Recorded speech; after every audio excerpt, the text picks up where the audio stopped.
Télé 24 Live, votre réseau d'information. Bonjour, bonsoir na batutu bazolanda biso sur télé24live.com ezali ngai Julie Poyalama Alain Kindeki Toronto Canada et toza pe invité na biso en ligne tokoyeba ko présenter bino tout à l'heure na ligne pe ko rappeler susu batu pona ba o ba déconfiner bango donc chaque jour nde na lobaki soki tosala émission il faut que ça là toujours rappel pour batu mingi ba bimi ba France ba Belgique bino déjà ba déconfiner bino alors il ne faut pas bobosa na ba routine ba mesure o ba pesa ki bo continuer ko ça lango parce que ti sikoyo kisina ne monanité donc saler la masque ça na masque ba gants gel désinfectant kobosa lango te et puis ceux qui ont remarqué que fièvre est toujours na 38 degrés, il faut qu'on ait un hôpital qu'on vende dans la donc à la routine et continuer à s'arrêter parce que jusque là dans zoloba bamboka msusu tomoni na ba information ba kawana lisusu ya COVID-19 et bandi komata donc il faut aux la responsable mutazo talangai on se protéger parce que ce qu'on se protéger te mutazo se protéger aux alate donc c'est ça là qu'on a pour on a rappelé sous batutu ya télé 24 ba oyo balingi ba participer pe bazana posa ya kusolola pona makambo mboka bokoki toujours kobenga biso na numéro na biso ezali wana 001 416 877 0966 donc ce ko zali na liloba elikanisi ya koloba pona mboka na biso obengi biso parce que oyo ezali émission na bino to koloba donc eloko la koloba yango wana na invité na biso to yambi lelo oyo pa koki kozana mituna ya kotuna okoki pe kobenga na numéro ou soit okomi na commentaire ebongo tokotanga yango parce que er moko ezaka bat baleka kebe moi totanga ba commentaire nyonso ezalate donc c'est ça na pesi malobe pa Alain Kindeki.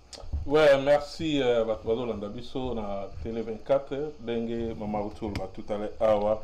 Donc voilà, retrouvailles donc ça fait depuis 2011-2012 comme on a bomoni déjà dans les réseaux sociaux et rappelé bino déjà ma bébélé na kombo ya ndeko na biso Bishop Batoyebe mingi na Bishop Élysée en Afrique du Sud ndenge ndeko abundaka sala musana ya malamu pona mboka na biso to retrouver quand même lelo pona tout solo là tout zonga donc akake donc Télé 24 zong si masolo na onde ezalaki avant na pesa na maloba na rappeler que émission na biso de tobaki et va nous aller au week-end donc vendredi samedi dimanche na à cas d'urgence n'est pas cas au to luka papa to luka prophète ndete ozoe lelo moni urgence salami yango tozana lelo to kenemba moko kuna esika prophète de miso azali to pesa maloba. Allô?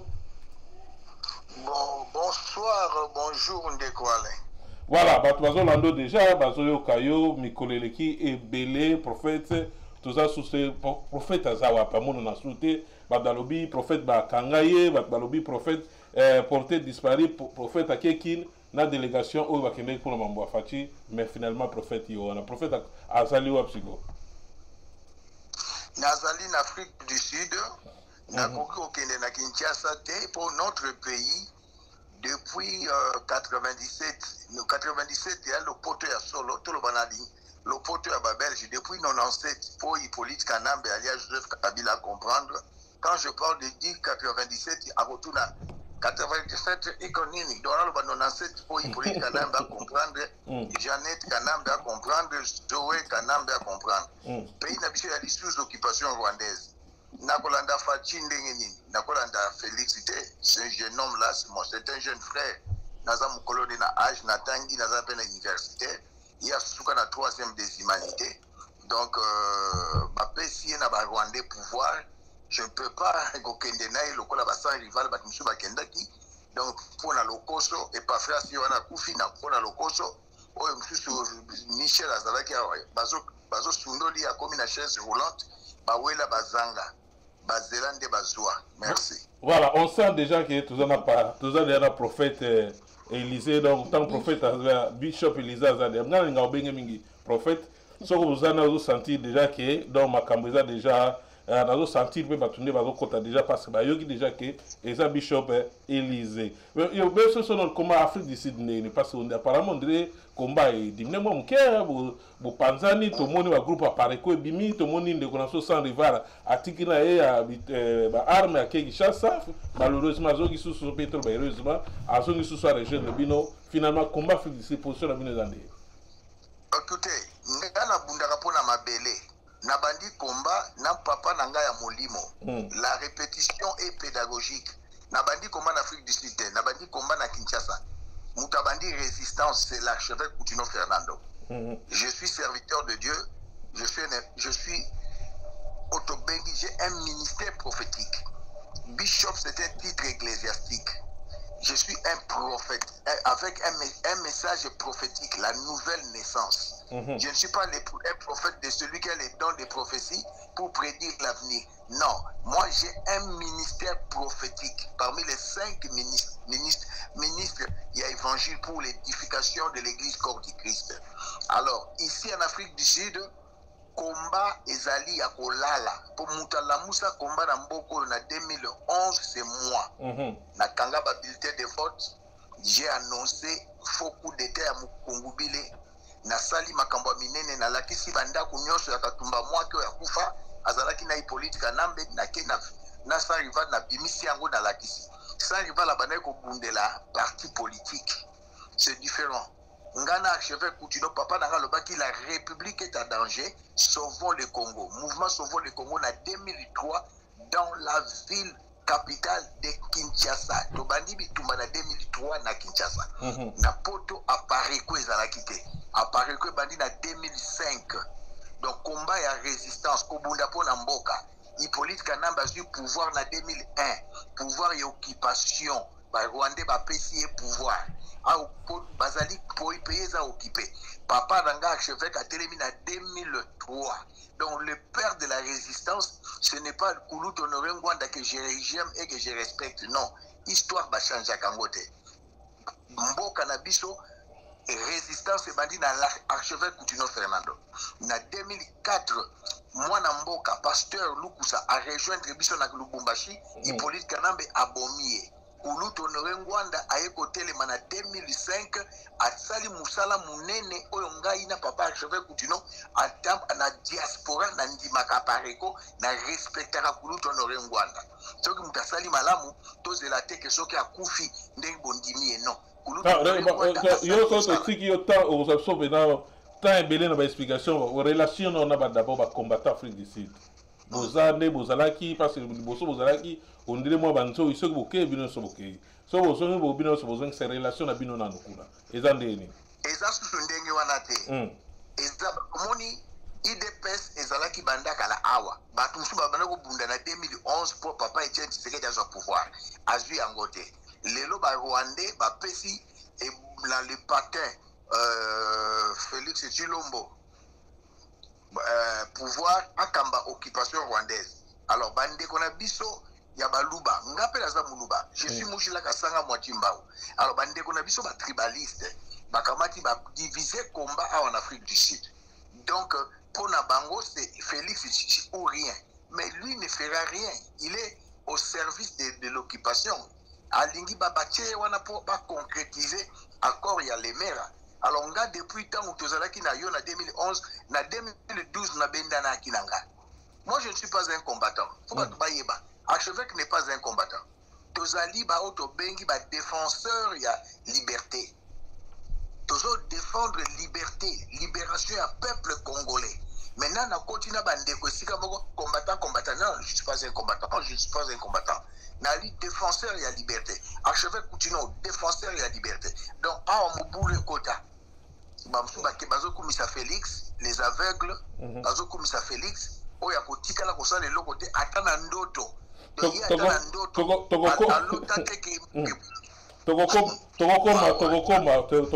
Togokoma na Bishop Élysée. Au moins, il est là, alternance, c'est ça, l'élection est salami. Lelo bandeko so bazongi tomoni pe anniversaire ya ndeko yo poza ko soutenir ndeko Félix tu sais que tout le monde qui n'a atteint bête à ça qui tourne na vi que to saka combat cash bo problème yate nasi salano lelo abata okenda ite mais vous soutenez quand même opposition lelo ba na pouvoir il y avait et tout le monde a fait équiper 57e anniversaire na ye moi ezani ni pour au rectifier le gongo rectifier natikala ko soutenir Félix Tshilombo te. J'ai soutenu en 2006 les élections avec mon papa Coutinho Fernando. Nous avons soutenu Jean-Pierre Bemba Gombo, Batriché. 2011, nous avons soutenu Papa Etienne Tshisekedi. En 2018, j'ai soutenu Lamuka à travers le combat politique à Moïse Katumbi. Parce que moi, je le soutiens. J'avoue, je le soutiens. Mais dans un mouvement citoyen, Otobengi la sentinelle. Nganazali sentinelle, il y a RDC. Ce que vous avez dit, pour la sentinelle, attends en Ézéchiel chapitre 33, premier verset jusqu'au 10e. Je suis sentinelle. Dieu m'a établi sentinelle, il y a RDC. Je suis la sentinelle de la RDC. Molobeli Amboka RDC. Molobeli a peuple bantou. Alors, attends Nandoto, n'a pas soutenu Félix. Atana ndoto tétété ça la dit ndoto ndé wana hôtel mana bengani de moana donc on a soutenir yete un traître national je peux pas le soutenir et bana Congo bazolanda na télé 24 live Canada bomoni bande kondenge bakufi banda a monde banda Jésus Christ tilelo présidence de mon côté on est la présidence occupation. C'est la présence de l'occupation. Le pays est sous occupation rwandaise. Présidence et occupation, dans 2 semaines, plus de 20 personnes bakoufi. Voilà, anniversaire, il y a fait anniversaire à Fachi, président de la République. Oui, le 13 juin, anniversaire naïe. Mais au cours qu'on fêtait, pour quelle raison? Papa l'économie balé bakoufi. Comme dans 2 semaines. Bah, camarade nayo, ben c'est na poto baya bossa la boka bata Congo comme un gâteau bakoufi. Et chose étonnante, comme la présidence, il y a un monsieur, un juriste, un avocat, Maître Mukendi Emery. Je ne parle pas de Mukendi bâtonnier, non. Maître Mukendi Emery, l'un de ses conseillers, a Koufi samedi, le 13 juin, jour et anniversaire à Félix. A Koufi le 13 juin, après donc le collaborateur d'ailleurs. Avocat n'a eu à Koufi le 13 juin. C'est vendredi. Aujourd'hui, c'est mardi. À Koufi samedi, lui le soir, à Bengi, Fortina, à Bengi, soi-disant gouverneur et occupation de la ville à Kinshasa, Ngobila, Bakenanda Kounaye, Bazo Fete et Bembe approche collaborateur dans la morgue. Ça. Un homme qui n'a pas de cœur. Au fêter anniversaire, Moninga n'a Koufi au fêter anniversaire. Alors j'ai compris qu'il est en train de sacrifier ma famille biologie élargie, Azali ko sacrifier ma collaborateur pour asseoir son pouvoir diabolique, mais et aussi mbaté. Le jour de son anniversaire, Barokunda Nalubi maître Emery Mukendi, à ne pas confondre avec les bâtonniers Mukendi Sakoufa. Il peut commander Mukendi Emery à Koufi le 13 juin 2020. Barokunde c'est vendredi. Nous avons sentinelle à RDC. Voilà, merci. Nous autres, s'il te plaît, nous autres, nous sommes en Afrique du Sud, mais nous sommes sillonner l'Afrique mobile.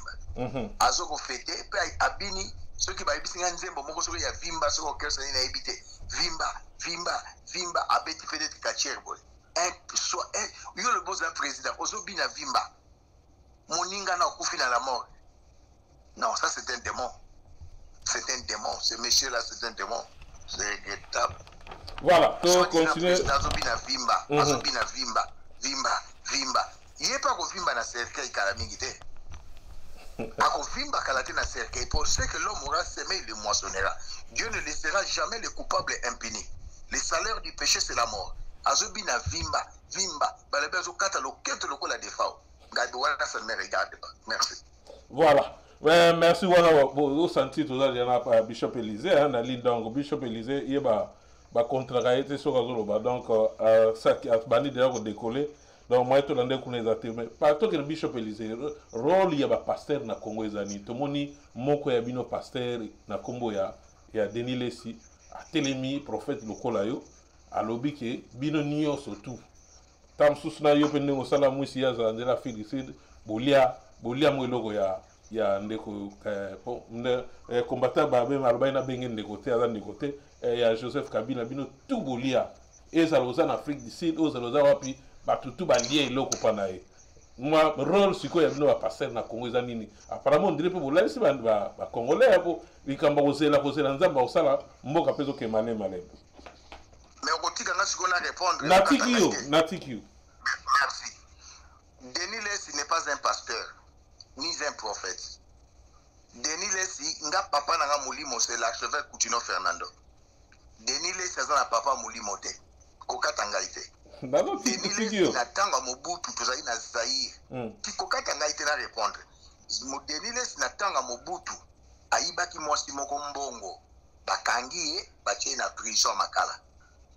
Grand frère na ye Charles Lesi abande azaki pasteur et pas ya Kulutu Honoré Ngwanda na Gombe na sima ISC make babimisi Denis Lesi na prison ake na mboka na bango basakata quelques mois après azongi a commis prophète aza prophète te il s'est proclamé prophète aza prophète te soka lobi bato nyonso balia mbongo ya Kabila akosi ngai prophète Élysée bishop que vous bobenganga na tikala kolia mbongo ya Kabila te mon père spirituel l'archevêque Coutinho Fernando a tikala kolia mbongo ya Kabila te ce petit frère de Denis Lesi aza malhonnête abelaka na Kinshasa l'archevêque Coutinho na prison abimisi mbongo na ye atindi Denis Lesi soin ici en Afrique du Sud pas combattant no soba bien Kabila tindaka en Afrique du Sud te non, Kabila après ça 1 million,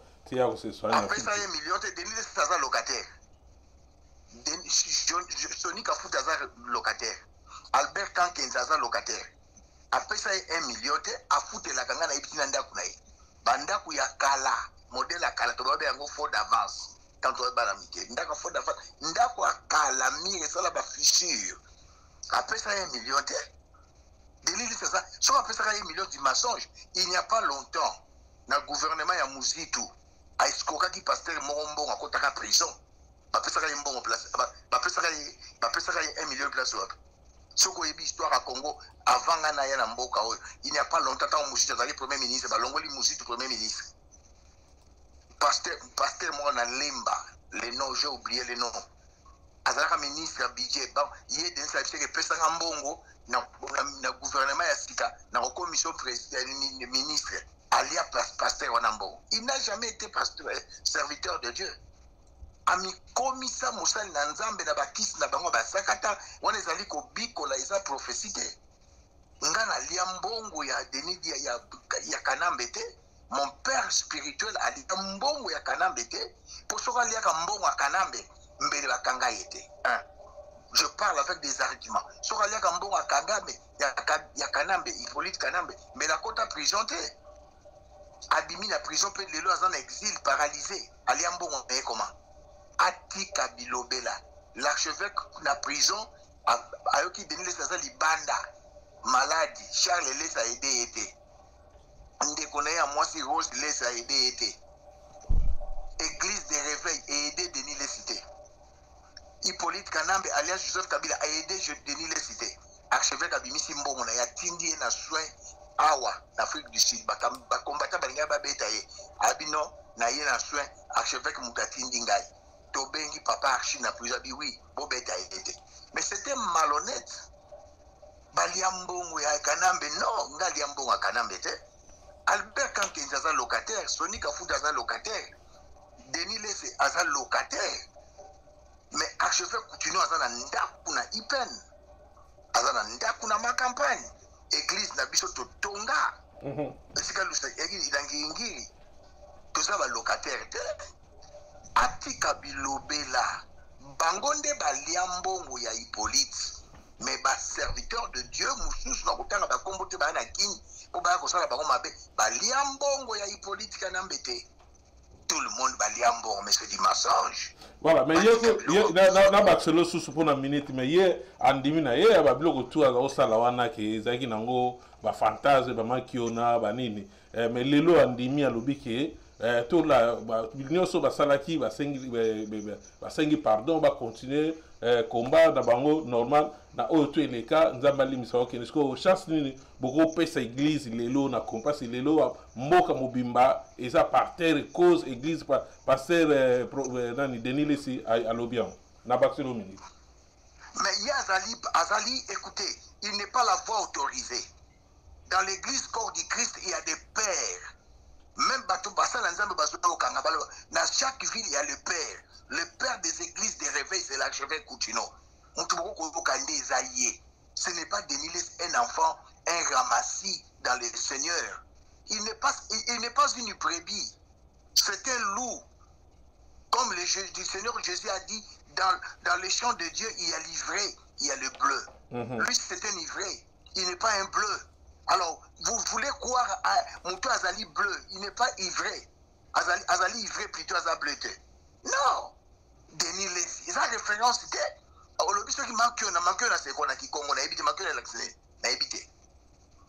Babilo comme machine d'abord le côté. Faux prophétie, babilo au monde. Voilà. Avant le banga na émission que Azali pasteur était. Ayiba ki mwasi moko mbongo na tanga Zaire, tanga Mobutu, bakangi à côté prison.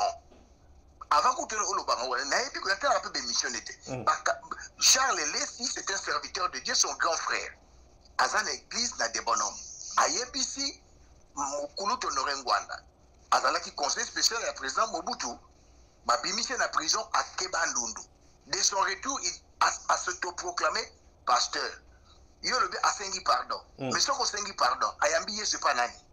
Ayambi Yesu comme Seigneur et Sauveur, nani Ayambi Yesu na église nini, peut pas ya pasteur nini. C'est sa procédure spirituelle. Mais ce qu'on a sengi pardon, avant de nasser ma coloteur à Charles Lessi. Quand l'église n'a ici que Zaya, quand l'église a que pas Charles Lessi, Ayambi Yesu comme Seigneur et Sauveur, a vu baptême au nom du Seigneur Jésus-Christ, a bandi avant d'abord, a bandi qu'on a enseignement. Mais il y a le beau Seigneur pardon dans l'église, Ayambi Yesu comme Seigneur et Sauveur.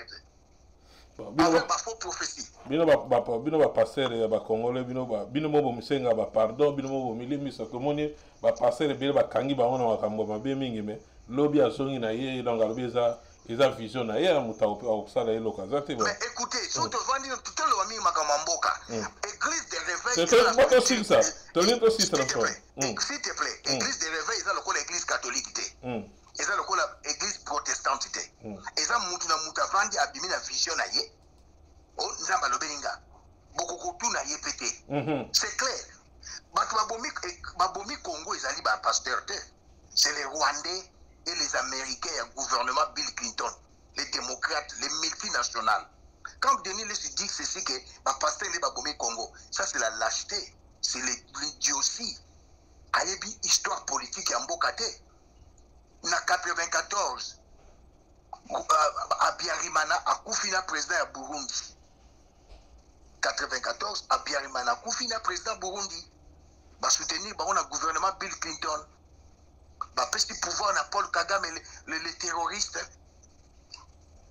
du pouvoir baboka Abiyarimana bakoti na Congo balongoli Mobutu par Afdel oezali milice ya ba Rwandais Afdel ekoti na 97 tilelo mboka na biso malheur à Congo ezali Afdel balongoli kombo Afdel batie PPRD comme PPRD babalus batie FCC basali coalition rwandaise. Le premier homme de Dieu à Télémi 2003, archevêque Coutinho, notre église armée de victoire. Deuxième homme de Dieu à Télémi en 2004, le pasteur Lukusa Babomi et Hippolyte Kanambe. Comment lui peut dire des bêtises comme ça? Troisième homme de Dieu, pasteur Théodore Ngoi, en 2006. Babalandi Bapandi église naye sentinelle azalaka babomi papa wana église à Théodore Ngoi et Koufa. Lui, il rencontre des bêtises. Le malheur du Congo, c'est l'Occident. Le malheur du Congo, c'est l'occupation rwandaise. Le malheur du Congo, c'est le gouvernement Bill Clinton, les démocrates américains, les multinationales. Au moins, c'est comme malheur à Congo. Il y a le malheur à Congo, il y a le pasteur. Mais non, c'est le pasteur qui dirige les institutions au Congo. Voilà un homme qui n'a pas été sur le banc de l'école. Je ne crois même pas qu'il a été à ça la même 6e primaire. Je ne crois même pas. Ce petit voleur de Denis Lesi. Voilà, pour te clôturer ma église, pour tout que tout à mambo parce que ça fait 2011 ndeko ngana yebi Bishop Élisée a bunda toujours mambo kapoto toujours mambo kesima parce que ça retrouvaille tout bête ma solonio surtout de l'eau malobeza pamboko ndeko tout pona osukisa mambo pasteur mukuna moko ya yo lokola yo lelo aso zongi parce à l'école Afrique du Sud yo to bisona yo to yebi maintenant so azwa lelo conscience zongi ateli mpona ko libérer mamboka lobi batie na makala lelo akomi kosamba babimi susususu asalaki violaki asalaki makambo na kati ya mutuka message nini okopesa mpona ndeko mokula po toclôturer mama l'église to décoller mbala moko na makambo etali mboka. Mais mukuna alandi lokolo na biso après 17 ans quand l'archevêque a dit en 2003 nous sauvons le Congo, la République est en danger. Mukuna était avec Kabila. Mais ce n'est que les imbéciles qui ne changent pas. Il s'est ressaisi après 17 ans. Alors, quelle sera ma réaction? De quoi se ressaisir, à comprendre. Ce n'est que les imbéciles qui ne changent pas. Moi et mon père, nous avons 17 ans de lutte. Nous sommes en train de lutter pour libérer le peuple congolais de l'occupation rwandaise. Martin Luther King a télémé l'apartheid, Babomaye, les États-Unis. C'est l'église l'été Magapona qui a annoncé libération. Au Bible, le Bina Galates chapitre 5, verset 1er. C'est pour la liberté que le Seigneur nous a délivrés du péché, de la mort et de la condamnation. Galates 5, chapitre 5, premier verset. Alors, même Tomoni Awa Desmond Tutu, l'archevêque anglican, a télémis contre l'apartheid. Na Congo, c'est l'archevêque Boutino, histoire d'Abongo la Kangote. Ce n'est pas Koulouto Norengwanda que je respecte. Alors, sur l'église, c'est un sataniste, Denis Lesi. Alukanzambe, ayamba Yesu le comme Seigneur sauveur. Mukuna telemi abandiko bundela. Bango nyoso basoni kafuta bavandi kimia. Bakankenza na ye Denis Lesi bavandi kimia. Lelo ndeko na prison. Est-ce qu'il y a tellement là donc condamné Mukuna? Non, là je suis malade. Je ne le ferai jamais. Mais abandonné, on dirait de quoi abandonné, tant abandonné, il est abandonné par les soi-disant églises de réveil. Il est abandonné comme archevêque quand on l'avait arrêté, il était abandonné. Mais je sais que Dieu interviendra. Mutakangi Sezalinani. Mutakangi Sezanani. Ce petit de Kadogo, Hippolyte Kanambe, un immigré clandestin, à côté de Congo clandestinement, un immigré clandestin qui se retrouve un jour président de la République, ça c'est une insulte pour nous les Congolais. Donc mais Dieu a fait grâce à l'archevêque qui est sorti. Moukouna est en prison. Soutenir les patins de Félix Chilombo, Nakomo Benge Obélix a Sundoli Moukouna. Moukouna Azoloba, Foto Bengana, Ikanambe, To Bengana Kanambe. Mais là, Kanamba, c'est celui qui dirige encore le pays. Les pays sous occupation rwandaise. Atsaki patin naïe, nani, étiquette naïe, il y a Félix Chilombo. Il se retrouve en prison.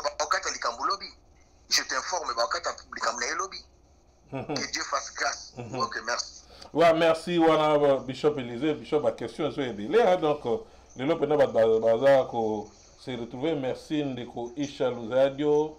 Cloco Claudel, Bolia, Olivier Bolia, Bishop Élisée, donc, Tozana Awa, pendant tout bêta, toujours, Masolo. Parce que Bishop se toquait dans Makambo Italie, détournement, dans il y a 100 jours, dans procès 100 jours. Tomoni, Tozomona, millions kaka, banda to banda, komba, banda, mobuta, na mona, détournement, montant, même jusqu'à Léon dans Sayo, directeur, il y a finance, je pense, il y a maison civile.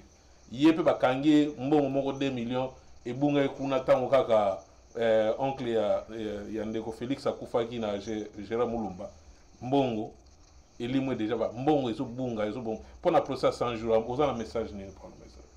Écoutez, il y a un défaut chez nous les Congolais.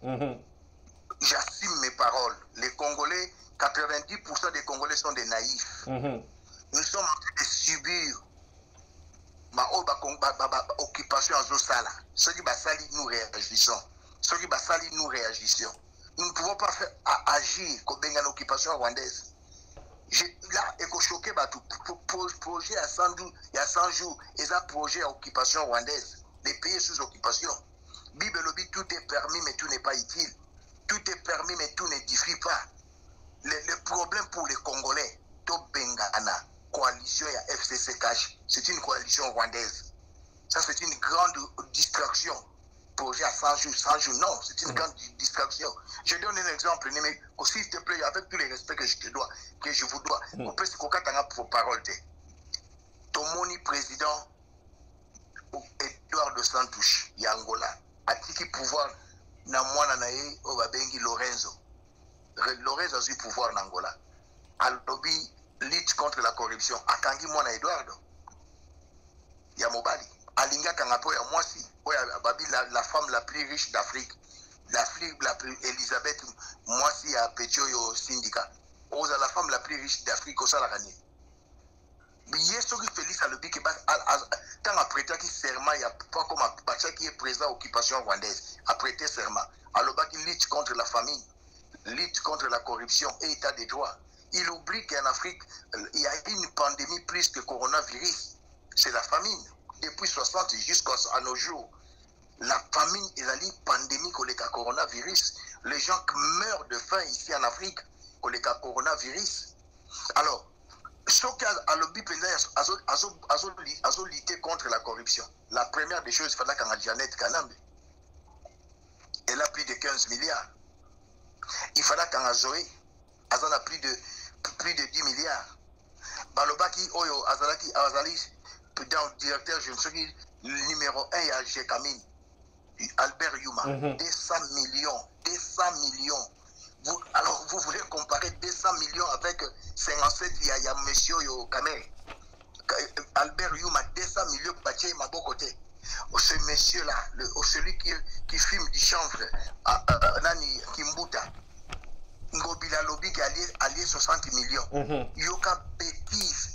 Balobi Baké, Kingakati va traiter Mbongo ya l'État à l'amiable. 60 millions va traiter à l'amiable. Et maintenant, vous me posez la question, les projet à 100 jours. Excusez-moi les termes. Je ne suis pas bête pour répondre à telle question. Je te ris. Je ne suis pas bête pour répondre à telle question. Ceux qui s'intéressent à ces projets de 100 jours, ce sont des naïfs. Ah oui. Ce sont des naïfs. Na tike na zo tiko pena lo baso aussi singa na zuma po na link pena na tiko lo ba me ate tape diamant na biso menda zo ati le lope to mona wote mais pro côté pega na procès pour na baxela yo c'est que na lobby boy je peux pas m'intéresser étant donné que Jeannette a 15 milliards de dollars. Jeannette Kanambe a volé 15 milliards de dollars. Il fallait qu'en Jeannette Kanambe a donc 15 milliards de dollars. Akanga Albert Yuma sali yangote pe akokanga bango tete ata la vandi baloti kakangi bango e ko sala mate. Voilà, akokanga bango tete tokende siko na makambo pende fo ngana bengela kiyo tusola tokepe na distraction belé pa lobi nango prophète bishop entre ça la est kuna ba pesi bino moi distraction à 100 jours mais bazo sala ko boma bazo continuer toujours ko massacrer ba tukuna occupation zo continuer o go lo bani pour nango passer.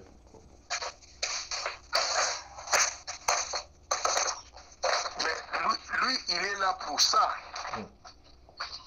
Mathieu Wana pour concrétiser accord ya Lemera 300 km ya est et Kendena Rwanda. Raison pour laquelle Bacheli Wana a koki kosilisa insécurité à Congo te parce que bateau Bacheye bangonde bazali kocha insécurité à Congo Paul Kagame a Tcheye Wana. Paul Kagame a apprécié Tcheye Wana pour à concrétiser, c'est-à-dire à réaliser l'occupation. Voilà le problème.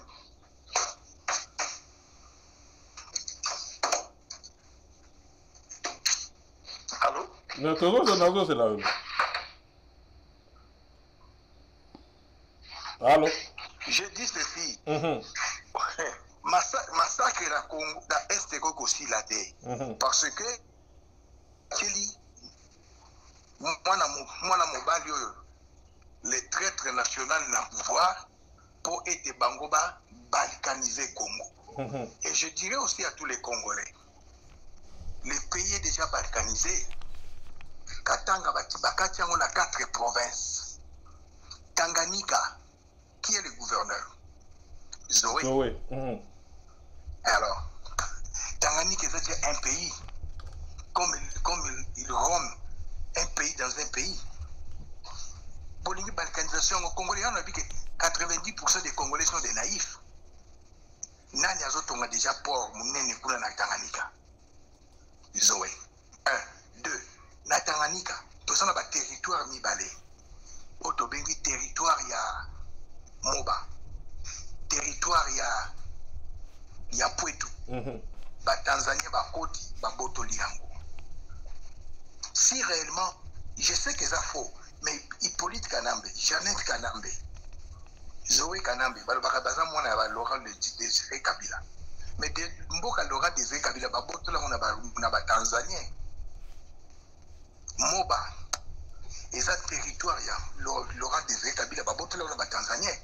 Pwetu ba botola na ba Tanzanien. Eza na kati ya province ya Tanganyika. Félix n'en parle pas, il n'en parlera aussi pas. Mbok est déjà balkanisé, mon frère. Le pays est déjà balkanisé. On a un Équateur. Centre-Africain, Équateur. Naïtouri. Armée soudanaise. Soudan du Sud. Congolais na Ituri. Congo est comme une boka moko. Donc on a ndako ezanga ba tol. Ndako ezanga ba fenêtre, ndako ezanga ba porte. Un pays sans frontières, la RDC. Béton. Yo monde ba sur na WhatsApp béton. Tant on denga ba baso kufa matin midi soir kunana. Qu'est-ce qui fait Bishop? Qu'est-ce qui fait que ba politicien nyo soto ba na même tout monde qui muzende ga yela biso bato. Tanga salaka benga na bango magamu ebandi. Joseph Aye calme silence absolu. Ndeko facha yaki mwa ba nini wana ko déboulonner au salaboy ni un silence de mort. Qu'est-ce qui se passe maintenant na dossier mambo etali est kuna ti lelo ba to kipe ba kena distraction mambo 100 jours et rappela nini dossier lelo ndozo bana payer tigali sans frontières o alinga koti azur aiba bimia ka vandi mapemi azongi na yende par rapport de tout ça kaka. Écoutez. Na 96-96 il y avait l'accord de l'Emera. Barwande Bazui, Ngandu Kisase, Arsène Massassou, Bougera et Laurent Désiré Kabila Yamtayaki Nasuka, formé AFDEL. Barwande Bakoti na milice na bango ya AFDEL. Pour babuto la biso mboka babengi RDS Congo, Tangwaneza Kizayi. But ya AFDEL ezalaki nini accord ya Lemera 300 km nord Kivu Sud Kivu Maniema ba annexé yango na Rwanda, ce qu'on appelle balkanisation. Tant ba yeba komi na Kinshasa, la répétition est pédagogique. Tant ba komi na Kinshasa, le papa Etienne Tshisekedi Mulumba a yebisi Laurent Désiré Kabila singa bango facture zongisa bango. Laurent Désiré Kabila a eu courage à zongi siba Rwandais. Erreur à Salaki, Atiki, Mwana Hippolyte. Ya moninga na ye, Atiki Hippolyte Kanambe. Na 98, ba Rwandais ba koti na Kitona. Ba ye na Kinshasa, ba na Njili. Ba liesi bango pao, ba leki Mbeka, ba Katui. Alors, na 2001, ba bomi Laurent Désiré Kabila. Impérialiste va imposer 1+4 na Sandy City. Démocrate, soi-disant démocrate américain. Bomi, Minene, famille Clinton. Ba démocrate américain. On va soutenir Museveni, va soutenir Kagame. Donc moni tina ya bitumba ya est na ya linini va déstabiliser est. Il y a le coltan, il y a le lithium. Lithium ezali produit ça la pile. Il y a la batterie électrique na poto. Balingi est kende na Rwanda na ba américain ba démocrate. Na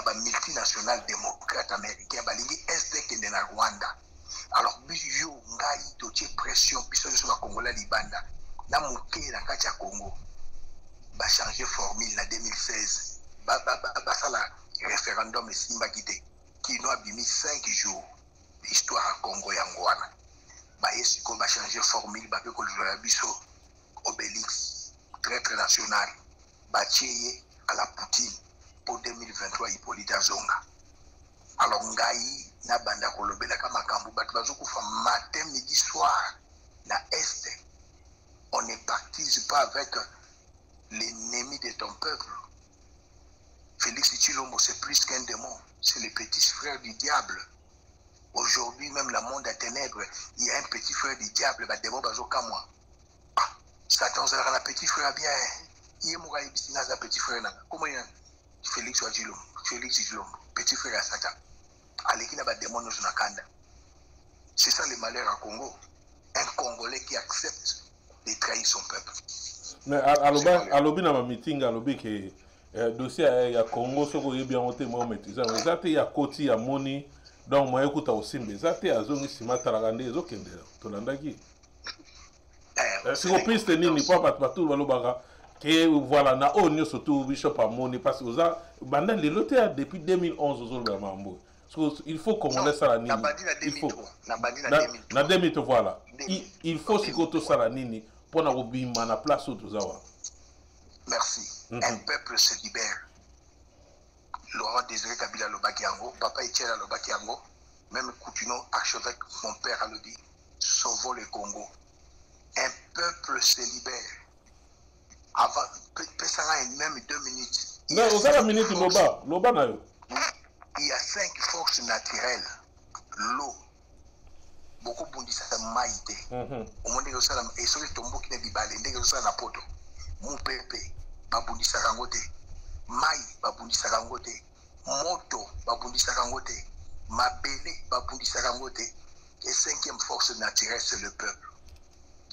Première puissance mondiale est américain. Baïchoua qui est dans Vietnam, la guerre. Ce qui peuple à Longoli Kobanga, peuple à Télémi comme un seul homme, surtout le peuple à Kisasa, c'est la capitale. Direction Kingakati, direction la résidence privée à Félix Oasalisika, direction à GLM, direction à OIA. Nous sommes 12 millions. Ce qui 1 million et demi, et qui est au Kangabatumi Baloyo Félix, na Joseph. Pays à délivrer. Merci. Voilà, pays à délivrer. Le lot batouana bakangami. Pour to continuer. Pour le lot batouana, côté bakangi. Nani yo pende à confiance le lot. Ato autant à comboter à Korigo diriger batouba kene na libération Congo. Mais ceux qui bakangi Félix, bakangi Hippolyte Kanambe, pays comme libéré, to vanda to solo là. To vanda to solo là. Moi aussi, je peux diriger le Congo. Nazama le collègue Félix, Nazama le collègue l'idiot ici de politique Ganambe qui n'a jamais fait l'école primaire. Je peux diriger le Congo, je suis pas illettré, je suis un licencié. Je n'attends Nazama Yele, n'a pas dirigé le Congo. Félix a sali 3e des humanités dans le collège. À Kepoto, à Banigro comme la Masanga, à Baniko Salanema Koko, livreur ya Pizza. Comme il a ramassé na matonge na Bruxelles na Mambo, basi ko sala kashekula. Voilà le président. Non. Voilà Bishop Élisée Molobia ka ba idio ba changer. Ate mutako changer. Boko pesa chance nini quand même pour lelo ke mboka nezala parce que lelo ki mwana mboka zala wana.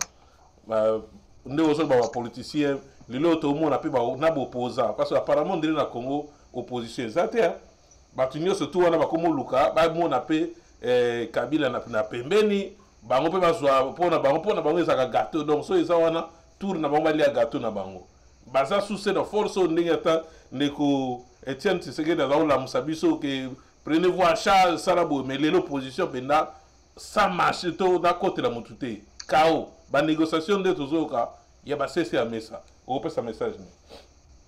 Écoutez, quand moi je suis désolé quand les gens disent que Félix est dans mon amboka. Mende, azamona mboka te. Mende, avani na Kabila depuis ce qui de 2001 il est là. Ba mobukiste nyos ba mokolo. Bazaba na mboka te.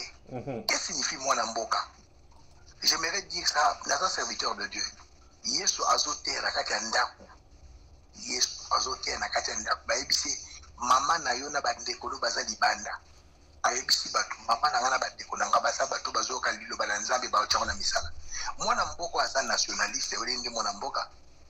Mais mwana mboka aza tribaliste, aza traître, aza mwana mboka te. Félix aza mwana mboka te. Félix est devenu rwandais. IDPS bakbalobi ke Hippolyte Kanamba aza muluba. Hippolyte Kanamba aza congolais. IDPS batali babalobi Hippolyte Kanamba aza muluba aza congolais. Mais papa Etienne Tshisekedi abaki ke photo zongisa mwana mbalo na Rwanda. Tribalisme eza démon moko ya kosakana te. Yo lobi otali na opposant. Congo eza ya batu nyonso. Nga azobunda mpona mboka. Nazobunda naza leader d'opinion. Nazobunda mpona mboka. Je peux aussi diriger le Congo. C'est pas grave, je peux diriger le Congo. Je suis intelligent, je suis intellectuel. Surtout, je suis nationaliste. Je peux aussi diriger le Congo. Je ne veux pas citer les noms. Nakata opposant bazali, nationaliste bazali. Nakata opposant baza intègre bazali. O bazana mou ya patrie bazali. Je ne veux pas citer les noms. Bazali, nakata opposition baza honnête bazali. Na opposition baza malhonnête bazali. Quand on parle de faux pasteurs, cela veut dire s'il y a des faux, il y a aussi des vrais. Quand Jésus a dit que le vrai adorateur, l'heure vient, et elle est déjà venue, le vrai adorateur adorera le Père en esprit et en vérité. Quand Jésus a dit les vrais, c'est-à-dire qu'il y a aussi des faux. Ce qu'il y a des faux opposants, il y a aussi des vrais opposants. Tout le monde a pas faute. Vrais opposants, je ne veux pas citer les noms. Ici, je parle de moi et de notre mouvement. Mouvement citoyen de la Sentinelle. Oyambinde nga pona lobela ba politique mususu te. Pona loba ke totelema tobundela mboka tobenga na coalition FCCK, c'est la coalition de l'occupation rwandaise. Félix Tshilombo est au service des Rwandais. Félix Tshilombo azosa la joie ya ba Rwandais. Nakoloba ndeka momoko boye. La Cour internationale de justice, à ne pas confondre avec la Cour internationale il y a ces pays. Et ça n'a pas contentieux à Bamboka. Balobi Uganda futa biso 10 milliards de dollars pour l'armée rwandaise na ougandaise babunda kakula na est. Tana mutu azala service à Rwandais. Alobi na Cour internationale de justice. Botika toko arranger la miable. 10 milliards au Congo azana ngo besoin ekei kakabu. Ensuite armée rwandaise bazali cautionné na est. Armée rwandaise tambola na est et coach binier o baté bazo traquer banguna na bango. Ça c'est un président. Marmi, il faut écarter le peuple congolais, Hippolyte Kanambe et Félix Tshilombo. Voilà. Oui, tous allez censés à bouter dehors. Coalition FCCK. Et la coalition et occupation rwandaise. Voilà. Voilà, tout le monde est surtout à côté de la commission pour l'élection. Comme déjà, pour l'élection, tout le monde qui va déclencher 5 ans, va bendani pour la Makambo Italie, Kobimisa Moko et Koko diriger l'élection en 2023. Pour nous déjà, tout ça déjà prêt pour nos l'élection. Pour les lots de Bambong et Bungi Toyo, histoire que Mbonga aussi l'élection, ça suite à détournement de Kimingi à Vanille. Pour nous soutenir l'élection en 2023. Écoutez-moi, je ne vais pas me contredire. Dans le pays sous occupation rwandaise, peuple congolais, na télé 24 live Canada. L'histoire se répète. 2006, Jean-Pierre Bemba a gagné les élections. Les Rwandais ont imposé Joseph Kabila. 2011, les Rwandais ont triché l'élection. Na kanga bulletin à vote. Namboko. Papa Etienne Tshisekedi Aboyi Koyoka Ngai habito kendekana l'élection. Pas triché. 2018, Bacheli biso patin na bango Félix Tshilombo. Ngai nazali leader d'opinion. Il y a un mouvement citoyen, la sentinelle. 2023, il n'y a pas des élections avec les pays sous occupation. Il n'y a pas des élections. Le problème, to bengana, ba Rwandais, namboka na biso. To silisa occupation rwandaise. Opposant politique, oya kolobato kende na élection, à kokutana na Bishop Élysée. Il n'y a pas des élections. 2006, bakosi pas peuple. 2011, bakosi peuple. 2018, bakosi peuple. Quand il y a l'occupation, il n'y a pas des élections. Il y avait l'occupation allemande en France. Est-ce que l'élection c'est la magie? Pourquoi tu as l'élection tant que pays sous occupation? Moi je suis désolé. Il n'y aura pas des élections en 2023. To bengana occupation. To tika na biso na biso. To bengana pe ba Congolais oyo basali alliance na ba occupant. Wana nde to sikola mboka. Voilà lutte na nga siko yango wana. Tala na peso exemple. Bazui petit mokazalaki na nanga. Ba commissaire président Seni. Ba ke no kondimaye na soi-disant na parlement. Na parlement na bango ya occupation rwandaise. Sénat occupation rwandaise, gouvernement occupation rwandaise, Cour suprême et occupation rwandaise, présidence et occupation rwandaise. Tous en a 2000. Tous en a 2000. Bati mwana mobali wana. Bakosi aza mutaba Congo, tosali ba investigation za muta ya nord, ya sud Kivu. Bakuye aza élève ya nanga. Ayebi ndenge ni bako tricher ndenge ba tricher bandaka. Après bin bandeko ya lamuka. Na epa ndeko no mususu na kotanga site te, na ebisaki bandeko ya lamuka. Bolobi na biso ke élection pas avec la machine à voter. Bolakisi biso ba article ya Seni, élection za maboko za la machine te. Na dernière minute boyo ko ndima ba élection, tane to komi lelo. Donc il n'y a pas de sélection tant que le pays est sous occupation rwandaise. Voilà. Merci. Oui, merci. Dans une région de Congo, alobi ndeko Chakala, alobi mais vrai problème est au Congo ba salaire, ba fonctionnaire, ba impayé, ba ni pour na yé problème il y a est ça pena vrai, il y a problème te à Congo. Mais est-ce qu'on peut na ko chiter ndeko mo pas commis alobi mais yo zolo bandeko fachi après no kanga bandeko ya oyo ba otanga ba kombo wana ba détournement ba albe yuma ndeko facha salo baina yaye puis avec le bon pas ba diaspora ke ako fouiner te do okende ti na ba o ba le kate le passé donc yé pour na ndenga bandi wana nda bandi musala pourquoi ozonga article na 0 allez oyo sabiso siko ndeko Bishop azo sala nini programme ni ozana ngo mouvement ni ozana est-ce que Bishop ozaka indépendant ni ozana bien ozana mouvement moko déjà bozo compter au lancer pour na avenir ya combat na bio. Je l'ai déjà dit, sur à côté d'un héritage, je ne sais pas.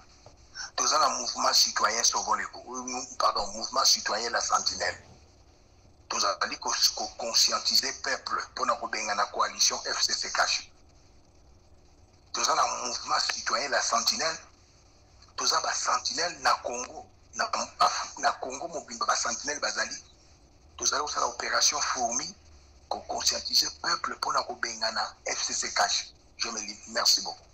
Voilà, merci bandeko zonanda. Ndeko, o eza télé 24. Toza to yambaka batu nyonso o aza na opinion na ya opesa. Merci na bisa bino ba site eza pona ofinga obeni ezali. Mais also za na question lingo contredire invité dans le plateau. Obengi to pesio maloba otuni question. Ole ko finga parce que to bandi ko finga depuis 2000 ce combien. Ti lelo to finga kaka elo mwezo changer na Congo te. Ndeko ya pesi point de vue na ye amoni mamwezo le kana Congo soko sana courage numéro na biso yango nezole ezawa obengi biso to proclamer total inde programme biso ezali to ko proclamer ya koloba Congo ekotongama na ba injure te ba insulte ba biloko mike bozo sala wana yango te osala biso soko total okona profil otala tata mukolo penza za mazo finga bana no pe baza wana bazo sakana be yo ozuita na yo ya kofinga batu na nini. C'est pas ça mon débat tonga mboka. To moni ba bandeko ba Egypte bandeko ba mboka mususu ba kena ba réseaux sociaux ti ba ke ba sa libération ya mboka. Ce qui oza pona soutenir pouvoir les en place. Ça libre au bengi opesi position na mino pourquoi zo soutenir là. Donc wana ezaki moi parenthèse pona to continuer émission na biso ndeko to komo ke na suka moi message ezani ni bandeko belé balandi yo Congolais fois ça la nini pour na avenir ya mboka na misolobi to tikilio au moins starter 5 minutes pe ça message no bande ko na. Oui, la fongoli parenthèse télé 24 live Canada. Na bandi combat avec Coutinho Fernando en 2003. J'ai 17 ans de lutte. Na kanga ba bulletin de vote, j'ai dénoncé le faux coup d'état Mukungubile. Na lakisa banda kunyoso ya katumba mwake. Nazali conscientiser peuple congolais pour tout libérer mboka. Nazali insensible na d'insulte. D'insulte le belakangé le côté. Eze lambate, eza couleur te. Bato bafinga keza bato IDPS. Bato bafinga keza baluba ba tribaliste. Ngape naza muluba mujila kasanga mwachimbao. Fils de Tumba Marcel, petit-fils de Mutombo Wantumba, arrière petit-fils de Tumba Lubamba. Je suis mujila kasanga mwachimbao. Mujila kaka.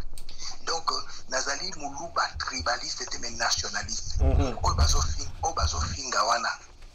Bazali bamilingite pe balingi famille na bangote balingi pe Chilombo le traître nationalité tozana yo awa lelo za 2020 Chilombo ti 2023 akosala ke lokote ba Rwandais bazali ko yinisa ye na ba Congolais bakomi koyemba na Kinshasa bazana besoin ya état de droit bazana besoin ya Hippolyte Kanamba zonga nzalele na Kinshasa oya zo finga wana peut-être dans la poto aidi ba condition poto azolia bazofuta ye bazofuta asala kata mususu te aboti bana 6 amemi mbujima ina Canada amemi mbujima ina France na Paris aboti bana 7 na appartement ya 2 chambres confinement ya mona kinde bana ne bazola na salon alia kambonga bana 7 wana alinga musala te pona malili mbonga mwasi azo ba makangu bandumba donc akende kina komona ndenge kine zo ko souffrir bataille de pes baye Félix Chilombo.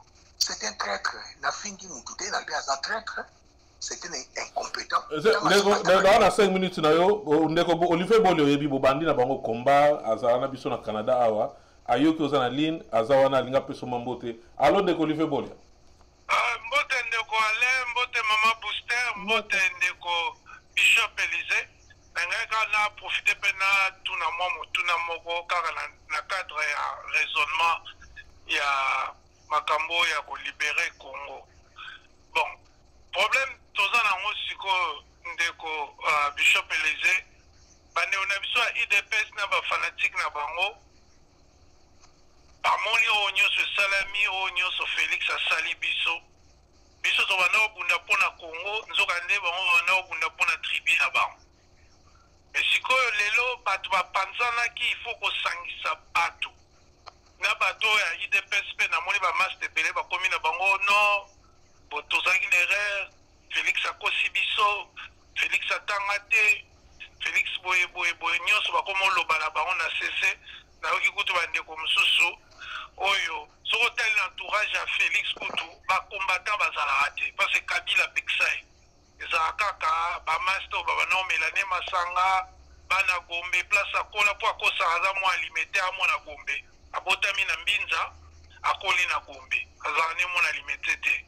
Alors ndenge nini message nini okopesa mpona kosangisa bato sikoyo parce que topanzanaki likolo ba message tribal oyo eyaki wana message nini okopesa mpo ozongisa susu bato mpo tocontinue na lito oto ebike tokolonga na kombo na Yesu motuna na ngai yango wana maloba mboka yo ndeko. Merci ndeko mpona motuna bayebaka nzete na mbuma na yango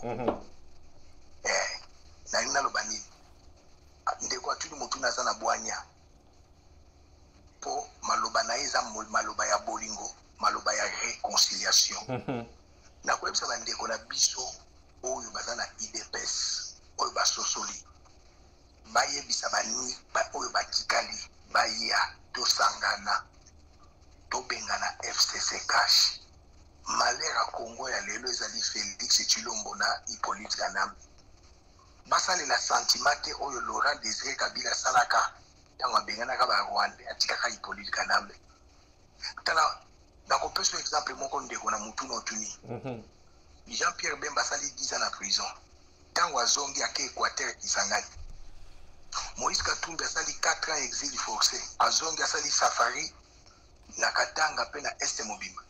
Mais Félix Tshilombo olobi oza président bavote na Kananga na Mbujimai une année 6 mois atikala kokende te mai na courant na Mbujimai eza te me bazofinga na Facebook bopito na Mbujimai eza te babalabala ekufa Kananga eza urbanisé Mbujimai etikala kozala urbanisé te batonga ngo kibudi donc nzala na mboka na yo kabeyaka mwanga otikala ta kokoma te me bwandeko nanga oya bo rejoindre biso tosangana tosikola mboka mutu mboka kokozwa biso 90 millions d'esclaves te papa Kizenga tango biso tobotami bana 58 bana 59 bana 60 tokuti Kizenga aza politicien bandeko ya bandundu babaka kozwa pouvoir ajuité plus de 4 générations batilaki ya motema ajuité toyi na papa Etienne Tshisekedi wa Mulumba tobotami tokokoli tosisi bauniversité basusu bakomi tina baministre papa Etienne Tshisekedi azwi pouvoir te moko bandeko na ngai ya Kasai nga moko mpe naza Kasai mujila Kasanga Mwakimbau fils de Tumba Marcel petit-fils de Mutombo wa Ntumba arrière petit-fils de Tumba Lubamba mujila Kasanga mujila kaka ya village Chimbao mais nazali nationaliste boya tosangana tobengana Félix na Hippolyte Kanambe tosikola mboka bolingi tovanda lokola Gabon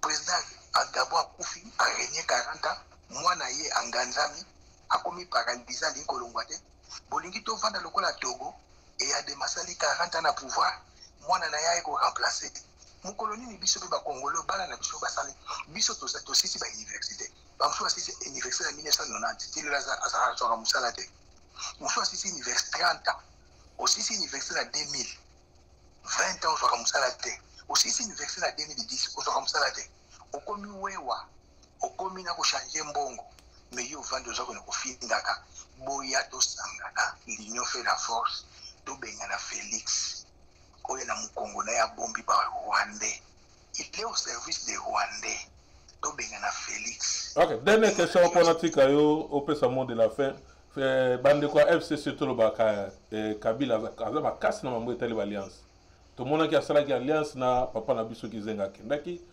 batu palu ekei ekufi suite ezate to moni asala alliance susu na cash to mona cash mais na alliance to mona nde UDPS nde zawana na minute yomo yebi UDPS situation ne bazo le kanango kuna UDPS komi ba coin ba ndeko ba ntelo bate mago ezo le kuna message ne opesa ba leader do ba leader politique oyo ba mona ngomba ba dirigeant biso mise à garde ne opesa bango pona mbule 2023 zoya basala ndenge nini pona ko pona mboka na biso ke liboso to assister lisusu na alliance mususu parce que monde apparemment ba vandi calme pour ba yebi 2023 ba opona nani pour ba diriger ba même susu na ba desodo ba mboka na lobi boy IDPS se kufi oaza na ministre ya Aigle IDPS ba Rwandais tuchi power babomi IDPS ndenge babomi palu ba parti politique opposition etikali soki bosali alliance na 2023 bakoboma pe parti politique na yo oya kosala alliance na ba Rwandais ndenge babomi palu ndenge babomi IDPS. L'histoire se répète. 2023 il n'y a pas des élections na bandiango 2000 oyo kitoko na 2023 3 ans peuple congolais kokotaye na kini musali zo salama na ba province musali zo salama toujours il n'y a pas des élections na 2023 avec les Rwandais. Voilà. Merci. Voilà, tout comme na suka, merci Bishop Élisée. En tout cas, oyo ndako na yebi to banda masolo yo na yo ba to Afrique d'ici na liboso to banda na ba masolo télé 24 zayo. Je pense que ça ya suka télé liboso télé 24 fongolo porte na musala no sala pour na couper sa message et les canaba na mboka ba Orlando partout. Peut-être on a mois de la fin ou bien tout na gité na bande ko to ba Orlando. Merci beaucoup na yo na mama. Na équipe Mobimba ya télé 24 live Canada. Merci. Ko izanda kuna ngai chaque fois vous en avez besoin nga yo moko yebito sololi na kozala dispo pona ko conscientiser bana ya Congo kanguzi fweni di badi ya kukumbana sai inenea tangu ekoki debout congolais sauvons le Congo. Merci. Merci Zalaki bongo prophète Bishop na 500 nyoso donc na ko 500 nyoso tout donc wana biso to tigo poto conclure na mission na biso. Merci beaucoup.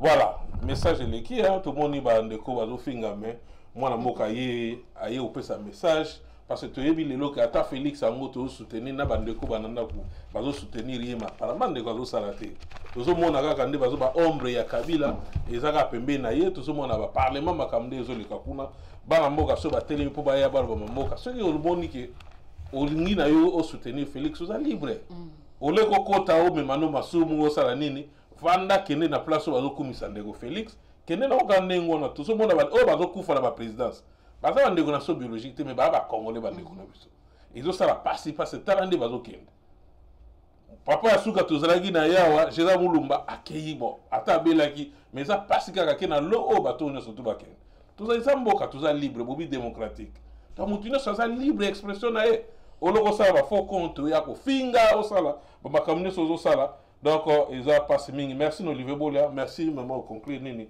pour na pesa to conclure na biso émission. Merci ndeko Nicolas Tamutunga na comme ça message na yo donc c'est ça. Donc merci na bato merci Jean-Luc na Felande pozo landa biso kuna, merci ndeko Roger azolanda biso ko na ko apuyende Bishop Elisa lobi makamba ya les pays déjà balkanisés. Donc ezelo batu babando davite so biso tozi ba balkaniser mboka ondeni bazo ba panzi na katikati to ndeni système déjà o ezele kadana Congo ezele aksa déjà mboka eza déjà une occupation et nyoso ba combattre ba lobali kambo babando ba makambo bandakala mais batu basala neti bazo yoka te donc eloko osala kezali ndenge papa na biso Etienne Tshisekedi wa Mulumba nga ndo ba combattant ya chichi ya misusu te ya chichi pinda ye wana andolo bani to se prendre en charge et abando ba prenez-vous en charge za nini ke botelema bobunda na ba domaine nyonso parce que biso moto omona ndenge mboka ngo ezokende na este kuna tala ndenge gouverneur so ya nini Tanganyika yende zoe ba chekunati déjà kuno bazosa ko basala ba pont bambo donc tozomona te ke déjà mboka ezokende ndambu siko même balobi ke o ba américain ngo baza sima o ba américain mutu bavandi na kati kuna o ba soki peuple telemi elobi non na yango ya ko contredire parce que tout le monde déjà batu tout au banda ba combat total série moko to banda kina batu Algérie batu msusu Burkina Faso bango kutu ba tellement mbala moko na groupe ba yeti changement salemi ba Algérie kutu ba Tunisie ya bango c'est si là mais biso za nini esila raté c'est parce que ba traître baza ebele na bande ko solana mwana na ngana ndako na tune question parce que mwana na nga uti autaki Congo aumeli koya donc Christelle kindeki tozo sola na tunie question na bina mwana eloko nini ezo sala que na Congo makambo avancé te parce que era yake bando comprendre le système mboko te mwana yebisinganye abi mama so na vandi na ndenge Congo ezali makambo lekana Congo na awa mama na Congo toza na mutema mabe makasi et puis toza conscienté wala mwana mutaye bisingai avandi na kitu ata TV ngabi qu'est-ce qui prouve que tu es conscienté alobi façon mboka na biso ezo kende kuna na oya awa na moni ke awa soki balobi ba sala likambo na bango ba yaka na force bango nyonso ba telemi après ba bundi mbamo pona mboka na ota ba information mais kuna toza partager mutu azo welela intérêt na ngabi ambo donc comprendre que tozaka conscienté wa réponse moi na pesa ngai pour na beta c'était na likambo moi na za en raison parce que sur total makambo mi total même makambo ba Denis le Selekia pasteur mukuna banen ba msusu ba komi contre oge mutu azo pesa nini éveil que botelema parce que ya comprendre c'est vrai que azaki mabena mais na suka ngo avant ya talabi mboka nga ezokende tika na telema akomi kotia éveil patriotique wana koloba mais totalite nana ngo azolobela sous pasteur mukuna banda bakanga ke toboyeta saki ba bêtise na ba mami tututula mais azoloba azo réveiller biso bike ba société nyonso eza na Congo et comment nango ya batuana donc ekomi FCC kaboli na oyo okuna cash ba kaboli e bongo bano bazo sisa na kati ya mboka bakosala msandeni mukuna bando ganga likambwana ti mukuna komo loba bwali ba étouffé donc elingo laksa tozana nous consciente obi mboka oyo peuple za consciente ata bozana ba minéraux yango ya ndenge nini bokosala eloko te po conscience ezate mais soki bato batelemi bazwi conscience ba congolais o bazana kati ya Congo wana bazwi conscience bon omona eza en rien de temps changement kosalima c'est parce que bamsusu bazana bakanga na bango ba okuna bazolanda ben terrain na bango yango bozomona mo bambutu mezokota mais ezapa eloko kolemba te ezaki eloko ko réveiller conscience ya batu même ndenge batu bazoleka bona be mission ba bishop Élysée batu bebe bazoleka bazo réveiller conscience ya batu bon mona changement et kosalima parce que to bosana te nde batu baganga ko richesse mboka la biso ezana ba diamant mboka la biso ezana ba or ba minéraux wana esilaka na loba nyonso batu oya Qatar bazana ba pétrole mais la mboka na bango ba kondi batel ba pétrole ekosila plus tard to sala ndenge nini to zwa mbongo oya pétrole to tinda ka bana na biso bakende kotanga ba médecin ba nini baya comme ça ba ko yala maye na mboka yango ba salit mboka na bango siko ekomi évoluer bango na ba médecin na bango ba recherche ekomi bazo sa ba recherche sur cancer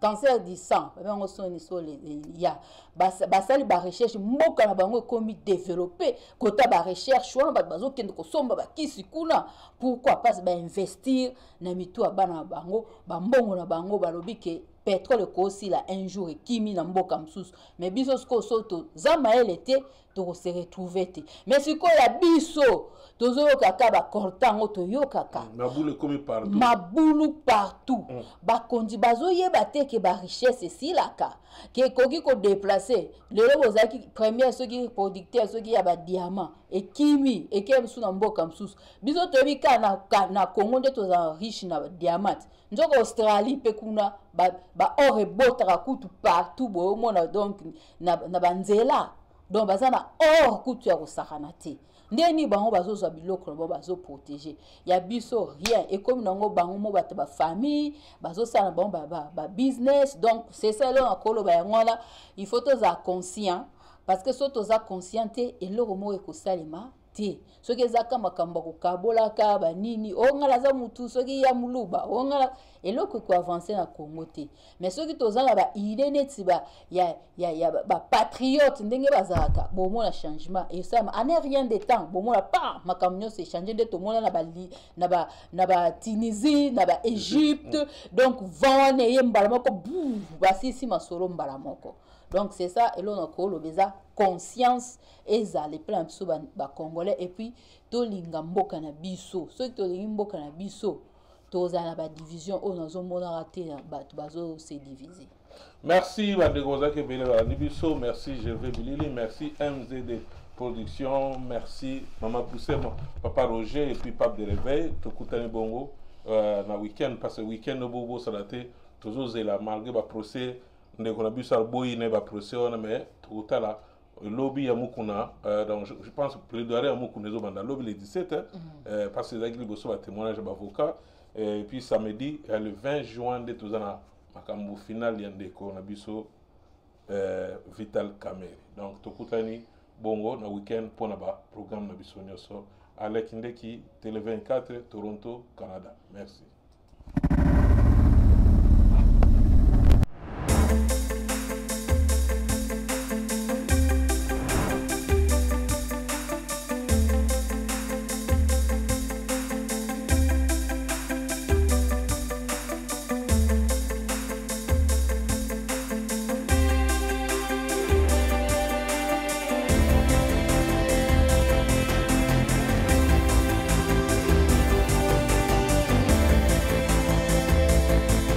Télé 24 Live, votre réseau d'information.